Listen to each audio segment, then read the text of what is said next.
नमस्कार मित्रों, आज हमारे देश में सनातन धर्म का विषय एक ज्वलंत मुद्दा बन चुका है, जिसने हमारे समाज को 3 गुटों में बांट दिया है। पहले वो जिन्होंने सनातन के नाम पर अपना वोट बैंक बनाया है, दूसरे वो जो अपने आप को इसका उत्तराधिकारी या रक्षक बताकर कट्टरता को फैलाते हैं, और तीसरे वो जो सनातन धर्म को समाज के लिए एक अभिशाप बताकर इसे मिटाने की बातें कर रहे हैं। ऐसे में आम जनता के मन में ये प्रश्न उठना स्वाभाविक है कि क्या सच में ये लोग सनातन धर्म के इतने बड़े विद्वान हैं? क्या कोई सच में सनातन धर्म को मिटा सकता है, या फिर क्या सच में कोई इसकी रक्षा कर सकता है? और हमारा धर्म क्या है? हिंदू, मुस्लिम, सिख, ईसाई या एक सनातनी? आज मैंने इस वीडियो में ऐसे ही 10 प्रश्नों का उत्तर देने का प्रयास किया है, इसीलिए इस वीडियो को पूरा देखिएगा। शायद आपको आपके ऐसे ही किसी एक प्रश्न का हल मिल जाए। वो 10 प्रश्न कुछ इस प्रकार हैं। पहला, सनातन का अर्थ क्या है? दूसरा, सनातन का सिद्धांत क्या है? क्या सनातन धर्म कभी खत्म हो सकता है? तीसरा, सनातन और हिंदू धर्म में क्या भेद है? हिंदू, मुस्लिम, सिख, ईसाई धर्म आखिर कितने पुराने हैं? चौथा, सनातन धर्म का पौराणिक अर्थ क्या है? पांचवा, परब्रह्म का परिचय और प्रमाण क्या है? छठा, परब्रह्म ने ये सृष्टि कैसे बनाई? सातवां, परब्रह्म आखिर कौन है? आठवां, सनातन का वैज्ञानिक अर्थ क्या है? परब्रह्म का वैज्ञानिक प्रमाण क्या है? नवां, परब्रह्म द्वारा मोक्ष का मार्ग क्या है? 10वां प्रश्न, क्या हम सबका धर्म भी सनातन ही है? आइए अब एक एक करके इन प्रश्नों का उत्तर जानते हैं। पहला प्रश्न, सनातन का अर्थ क्या है? सनातन का अर्थ है शाश्वत, यानी हमेशा बना रहने वाला, अर्थात जिसका न कोई आदि हो और न कोई अंत, जो हमेशा बना रहे उसे ही सनातन कहते हैं। दूसरा प्रश्न, सनातन धर्म का मूल सिद्धांत क्या है? क्या सनातन धर्म कभी खत्म किया जा सकता है? उत्तर, सनातन धर्म का मूल सिद्धांत केवल 3 शब्दों पर आधारित है। वो है आत्मा, परमात्मा और मोक्ष, अर्थात जीवात्मा के परमात्मा से मिलन की क्रिया को ही मोक्ष कहा गया है। महात्माओं, ऋषि मुनियों ने ध्यान और मोक्ष की गहरी अवस्था में ब्रह्म अर्थात ब्रह्मांड और आत्मा के रहस्य जानकर उसे स्पष्ट तौर पर बताया है। वेदों में ही सर्वप्रथम ब्रह्म और ब्रह्मांड के रहस्य से पूरी तरह से पर्दा हटाकर मोक्ष का महत्व समझाया गया था।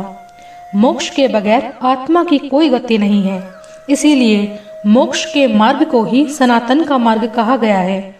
तो क्या सनातन धर्म कभी खत्म किया जा सकता है? स्पष्ट उत्तर है नहीं।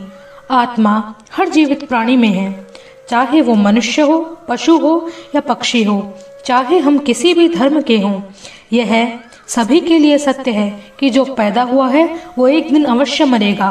ये शरीर नष्ट होगा और सिर्फ आत्मा ही रहेगी।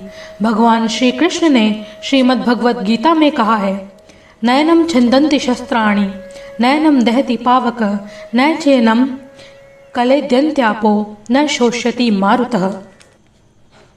इस श्लोक का अर्थ है कि आत्मा को न तो शस्त्र काट सकते हैं, न अग्नि उसे जला सकती है, न पानी उसे डुबा सकता है और न ही हवा उसे सुखा सकती है। तो आत्मा शाश्वत है, यानी आत्मा सनातन है। परमात्मा, जिन्हें परब्रह्म यानी ब्रह्मांड कहा गया है, उन्हें भी कोई ज्ञान या विज्ञान कभी मिटा नहीं सकता। वो भी शाश्वत यानी सनातन है। मोक्ष, जो ज्ञान ध्यान की परम स्थिति है, जो हर प्राणी में कम या ज़्यादा ज्ञान अवश्य होता है, वह भी शाश्वत यानी सनातन है। जब आत्मा सनातन है, परमात्मा सनातन है, मोक्ष सनातन है, तो सनातन धर्म कैसे मिटाया जा सकता है? अब तीसरा प्रश्न यह है कि सनातन और हिंदू धर्म में क्या भेद है? हिंदू, मुस्लिम, सिख, ईसाई ये धर्म आखिर कितने पुराने हैं? उत्तर, पहले जानते हैं कि हर धर्म की वर्तमान आयु क्या है। सृष्टि क्रम की गणना के लिए कल्प सबसे महत्वपूर्ण मापदंड है। ब्रह्मांड के एक दिन को एक कल्प कहा जाता है। उसके बाद प्रलय होती है। प्रलय ब्रह्मांड की एक रात है, जिसके पश्चात फिर नई सृष्टि रची जाती है। सतयुग, त्रेता युग, द्वापर युग, कलयुग, इन 4 युगों के एक चक्कर को एक चतुर्युगी कहते हैं। एक कल्प में 14 मनवंतर होते हैं। एक मनवंतर में 71 चतुर्युगी होती हैं। इसका मतलब एक कल्प में ऐसी 1000 चतुर्युगी होती हैं। अब तक इस सृष्टि के 4 कल्प बीत चुके हैं। महत्कल्प, हिरण्यगर्भ कल्प, ब्रह्मकल्प और पद्मकल्प। यह 5वां कल्प यानी वाराह कल्प चल रहा है। वाराह कल्प के भी अभी तक 6 मनवंतर बीत चुके हैं। ये 7वां मनवंतर यानी वैवस्वत मनु का मनवंतर चल रहा है। अब तक वाराह कल्प के स्वयंभू मनु, शारोचिष मनु, उत्तम मनु, तमास मनु, रेवत मनु, चाचुष मनु के मनवंतर बीत चुके हैं। अब वैवस्वत तथा सावर्णी मनु की अंतर्दशा चल रही है। एक मनवंतर में 71 चतुर्युगी होती हैं, यानी 30,67,20,000 मानव वर्ष। इस तरह के 6 मनवंतर बीत चुके हैं, यानी हमारी सृष्टि के 1,84,03,20,000 मानव वर्ष बीत चुके हैं। एक चतुर्युगी में सतयुग की आयु 17,28,000 वर्ष होती है। त्रेता युग की आयु 12,96,000 वर्ष होती है। द्वापर युग की आयु 8,64,000 वर्ष होती है और कलयुग की आयु 4,32,000 वर्ष होती है। इस समय हमारे कलयुग का 5,115वां वर्ष चल रहा है, यानी अभी हम प्रारंभिक कलयुग में हैं। ये गणना आदि शंकराचार्य द्वारा की गई है। इस गणना को देखा जाए तो सनातन यानी वैदिक धर्म की आयु स्वयंभू मनु के प्रथम मनवंतर से लेकर आज वैवस्वत मनु के मनवंतर जितनी है, यानी सनातन धर्म की आयु 1,84,03,20,000 वर्ष से भी ज़्यादा है। जबकि हिंदू धर्म की उत्पत्ति पूर्व आर्यों द्वारा 4500 ईसा पूर्व की गई, जो मध्य एशिया से हिमालय तक फैले थे। इसके बाद क्रमशः यहूदी धर्म 2000 ईसा पूर्व, बौद्ध धर्म और जैन धर्म की स्थापना 500 ईसा पूर्व हुई। इसके भी बाद ईसाई धर्म की स्थापना 2000 वर्ष पूर्व हुई। इस्लाम धर्म की स्थापना आज से 1400 वर्ष पूर्व हुई और सिख धर्म की स्थापना आज से 500 वर्ष पूर्व हुई थी। अब मित्रों, अगला प्रश्न ये उठता है कि क्या हिंदू धर्म और सनातन धर्म अलग अलग है? क्या बाकी सब धर्म सनातन से अलग हैं? इसका स्पष्ट उत्तर है नहीं। 5000 ईसा पूर्व जब भारत उपमहाद्वीप पर विदेशी सैलानियों का आगमन शुरू हुआ, तो उन्होंने क्षेत्र एवं समाज के आधार पर हमें बांटना शुरू कर दिया। उस समय भारत उपमहाद्वीप में वर्तमान भारत, पाकिस्तान, बांग्लादेश, नेपाल, भूटान, श्रीलंका, अफगानिस्तान, मालदीव, चीन का अधिकतम भाग और मध्य एशिया का बहुत बड़ा भाग शामिल था। अगर आप पुराने मानचित्र यानी मैप में देखें तो ऊपर की तरफ आपको एक पर्वत श्रृंखला दिखेगी, जिसका नाम है हिंदू कुश पर्वत। तो उन विदेशी सैलानियों के लिए हिंदू कुश पर्वत के आगे के लोग और उनके पीछे के लोग, इस तरह के 2 भाग बांट दिए गए। पिछले भाग में विदेशी सभ्यता तेजी से फैलने के कारण धर्मांतरण होने लगा। ऐसे धर्मांतरण को रोकने के लिए और वैदिक अर्थात सनातन धर्म पद्धति की रक्षा के लिए आर्यों ने हिंदू कुश पर्वत के आगे के लोगों को हिंदू समाज का नाम दे दिया, जिनका धर्म वैदिक यानी सनातन ही था। अब समझा जाए तो हिंदू नाम का कोई धर्म ही नहीं है और न ही हिंदू धर्म सनातन धर्म का कोई दूसरा नाम है, बल्कि हिंदू तो एक समाज है। तो जो लोग अपने आप को हिंदू मानते हैं, उनका वास्तविक धर्म वैदिक अर्थात सनातन ही है और बाकी जितने भी धर्म हैं वह भी धर्मांतरण से पहले वैदिक अर्थात सनातन ही थे। संक्षेप में कहा जाए तो चाहे आप किसी भी धर्म के हों, किसी भी पंथ के हों, किसी भी समाज के हों, आपका जन्म मनुष्य यानी इंसान का है और आपकी मृत्यु तय है, तो आपका धर्म भी सनातन ही है। अब प्रश्न यह उठता है कि हम सनातन धर्म को बार बार वैदिक धर्म कह रहे हैं, तो वेदों और पुराणों के अनुसार सनातन धर्म का अर्थ क्या है? उत्तर: वैदिक धर्म के अनुसार 4 वेद हैं: ऋग्वेद, यजुर्वेद, सामवेद और अथर्ववेद। जहाँ ऋग को धर्म, यजु को मोक्ष, साम को काम और अथर्व को अर्थ भी कहा जाता है। इन्हीं के आधार पर धर्मशास्त्र, मोक्ष शास्त्र, काम शास्त्र और अर्थशास्त्र की रचना की गई है। इसीलिए वैदिक धर्म को ही सनातन धर्म भी कहा जाता है, क्योंकि यही एकमात्र ऐसा धर्म है जो परमात्मा, आत्मा और मोक्ष को तत्व और ध्यान से जानने का मार्ग बताता है। अब प्रश्न यह है कि वेदों और पुराणों के अनुसार सनातन धर्म और इसके मूल तत्व क्या हैं? इसका उत्तर स्पष्ट है। वेदों के अनुसार सनातन के मूल तत्व हैं सत्य, अहिंसा, दया, क्षमा, दान, जप, तप, नियम, संयम और आत्मा की परमात्मा पर अटूट श्रद्धा। मोक्ष की अवधारणा सनातन धर्म की ही देन है।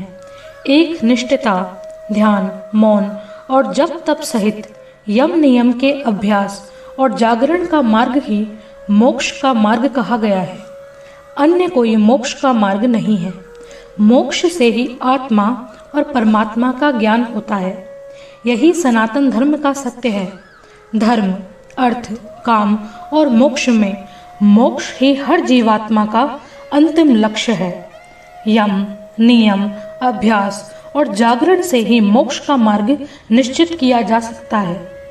जन्म और मृत्यु तो मिथ्या है। पूरा जगत ब्रह्मांड स्वरूप है, यानी ब्रह्म पूर्ण है। ब्रह्म और मोक्ष ही सत्य है। मोक्ष से ही परमात्मा से एक आकार हुआ जा सकता है। इसके अलावा अपने अस्तित्व को पूरा करने का दूसरा और कोई मार्ग नहीं है। ब्रह्मांड स्वरूप परमात्मा है, इसीलिए उन्हें परब्रह्म भी कहते हैं। और परब्रह्म को खुद को पूरी तरह से समर्पित कर देने वाले को ही ब्राह्मण होना कहते हैं। इसका अर्थ है कि सनातन के अनुसार ब्राह्मण कोई जाति नहीं है, बल्कि मन और शरीर की वो स्थिति है जिसमें हम अपना पूरा जीवन परब्रह्म सेवा को ही समर्पित कर देते हैं। इसी तरह शूद्र, वैश्य, क्षत्रिय ये भी मन और शरीर की स्थिति है। श्रीमद् भागवत गीता के अनुसार शूद्र स्थिति मन एवं शरीर की सबसे नीची अवस्था है, जहाँ हमारा मन केवल काम वासना और भोग विलास में लगा रहता है। इसके ऊपर है वैश्य स्थिति, जहाँ हमारा मन एवं शरीर हमेशा अर्थ यानी व्यापार और पैसा कमाने में लगा रहता है। इसके ऊपर की स्थिति है क्षत्रिय स्थिति, जो अपने मन और शरीर का उपयोग समाज की रक्षा में करते हैं और अपने कर्तव्य को बिना किसी फल की इच्छा के पूरा करते हैं। इसके ऊपर की स्थिति है ब्राह्मण होने की स्थिति, जो अपने पूरे जीवन को ब्रह्म सेवा में और धर्म के अनुसार आचरण करने में लगाते हैं और दूसरों को इसकी शिक्षा देते हैं। उन्हें ब्राह्मण कहते हैं। और जो मनुष्य इन सब स्थितियों को पार कर परब्रह्म में लीन होने को यानी समाधि से मोक्ष को ही अपना परम लक्ष्य बना लेता है, वो होता है एक साधु। और श्रेष्ठ साधु ही परमहंस, महात्मा और भगवान की उपाधि पाता है और परब्रह्म के बाद सबसे शक्तिशाली होकर पूजित होता है। इसका सबसे बड़ा उदाहरण है भगवान वाल्मीकि, जिन्होंने त्रेता युग में रामायण के घटित होने से पहले ही पूरी रामायण को लिख दिया था। यही भगवान वाल्मीकि किसी समय डाकू वाल्मीकि हुआ करते थे और लोगों को लूटा करते थे। जीवन की डाकू होने की शुद्र स्थिति से भगवान वाल्मीकि होने की परम स्थिति उन्होंने अपने जप और तप से ही पाई थी। दूसरा उदाहरण है द्वापर युग के अर्जुन। उन्होंने कर्म योग का पालन कर क्षत्रिय से महात्मा की स्थिति को प्राप्त किया था। तीसरा उदाहरण है कलयुग के परमहंस रामकृष्ण जी, जो स्वामी विवेकानंद के गुरु थे। वे ध्यान मार्ग से ही ब्राह्मण से परमहंस की स्थिति को प्राप्त हुए थे। चौथा उदाहरण है राजस्थान स्थित शिवनगरी चिड़ावा के पंडित गणेश नारायण का। उन्होंने भक्ति मार्ग से ही ब्राह्मण से परमहंस की स्थिति को प्राप्त किया था और आज परमहंस बावलिया बाबा के नाम से पूजे जाते हैं। उन्होंने ध्यान की परम स्थिति यानी समाधि को पाया था। बृहदारण्यक उपनिषद के पावमान मंत्र में स्पष्ट रूप से कहा गया है, अस्तो मां सद्गमय तमसो मां ज्योतिर्गमय मृत्योर्मा अमृतम गमय। अर्थात हे परमात्मा, मुझे असत्य से सत्य की ओर ले चलो, मुझे अंधकार से प्रकाश की ओर ले चलो, मुझे मृत्यु से अमरता की ओर ले चलो। इस मंत्र का भावार्थ है कि जो लोग उस परम तत्व परब्रह्म परमेश्वर को नहीं जानते, वे असत्य में गिरते हैं, असत्य से मृत्यु काल में और अनंत अंधकार में पड़े रहते हैं। उनका पूरा जीवन भ्रम और भटकाव की स्थिति में ही पड़ा रहता है। वे कभी मोक्ष या अमृतत्व को प्राप्त नहीं होते। मृत्यु आए इससे पहले सनातन यानी सत्य के मार्ग पर आ जाने में ही सभी का कल्याण है। अन्यथा अनंत योनियों में भटकने के बाद भी प्रलय काल के समय अंधकार में ही पड़ा रहना पड़ता है। सनातन के सत्य को बताने वाले अनेक अंतर्यामी ऋषि हुए हैं।